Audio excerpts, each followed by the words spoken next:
दोस्तों, यह कहानी है एक गांव की जिसमें रवि नाम का लड़का रहा करता था। बचपन से ही पढ़ाई में होशियार रवि अपने मम्मी पापा की आखिरी उम्मीद था। उनके पास थोड़ी सी जमीन थी जिसमें उनका गुजारा हो रहा था। पापा की तबीयत मजदूरी करने से खराब रहती थी, पर पापा रवि को इस बात का एहसास नहीं होने देते थे। रवि की पढ़ाई में इतना होशियार देखकर उसके मम्मी पापा ने हर वह काम किया जिससे वह रवि को पढ़ा पाए। रवि की कॉलेज की पढ़ाई खत्म हो गई थी और वह एक छोटी सी नौकरी करने लगा जिससे उसका खर्चा निकल जाता और साथ में वह कलेक्टर बनने की तैयारी भी कर रहा था। रवि अपने वक्त का एक मिनट भी फालतू नहीं गुजार रहा था।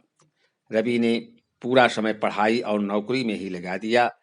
रवि के पापा को यह पता था कि वह कलेक्टर बनना चाहता है, इसलिए घर की हालत बहुत ज्यादा खराब होने के बावजूद भी उन्होंने रवि से कभी इस बात का जिक्र नहीं किया और न उसको अच्छी नौकरी करने के लिए कहा।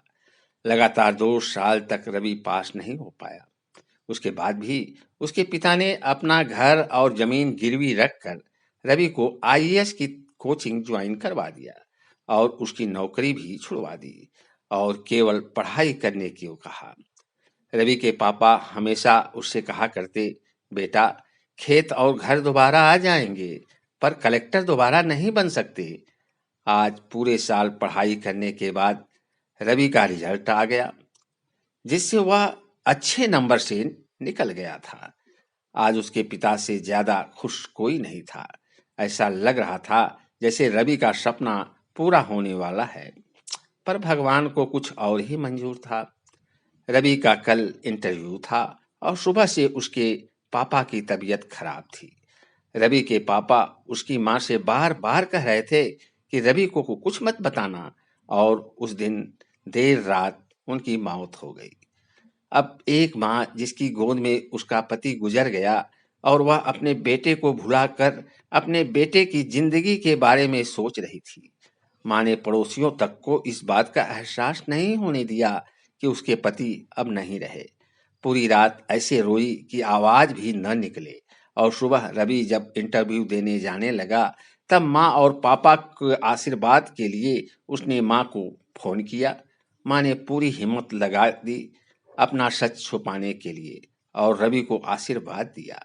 और जब रवि ने पापा से बात करने को कहा तो माँ बोली, पापा अब तुमसे बात नहीं करेंगे, वह कलेक्टर से बात करेंगे। इतनी बात करके माँ ने फोन रख दिया। रवि का जब इंटरव्यू हो गया तब उसे बताया गया कि उसके पिता की तबीयत बहुत खराब है, उसको तुरंत घर जाना है। रवि को एक पल नहीं लगा अपने पिता की हालत समझने में। घर पहुंचकर पिता के पैरों में गिरकर वह जोर जोर से रोने लगा और कहने लगा, पापा उठो, देखो, मैं कलेक्टर बन गया। आज उसके पिता को वह खुशी मिली थी जिसका उसको वर्षों से इंतजार था, पर आज वह इस दुनिया में नहीं थे। भगवान रवि के पिता की जिंदगी में सुख लिखना ही भूल गए थे।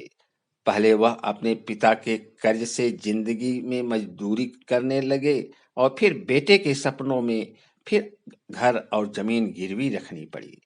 रवि के पिता का कर्ज वह जिंदगी में कर्ज लेकर आए और कर्ज लेकर ही चले गए।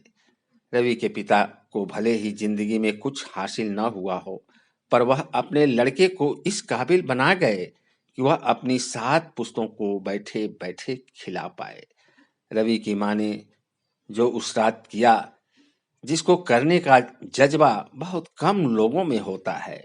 जब रवि कलेक्टर बनकर घर आया तब माँ ने रवि से कहा, बेटा, तुम आज इतने बड़े बन गए हो कि हजारों गरीबों का भला कर सकते हो।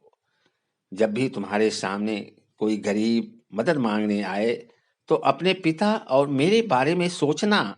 मैं तुम्हारे बराबर पढ़ी लिखी और समझदार तो नहीं हूं, पर इतना जरूर जानती हूं, गरीब आदमी की बहुत मजबूरी होती है। तुम कभी किसी का बुरा मत करना। सदा खुश रहना बेटा।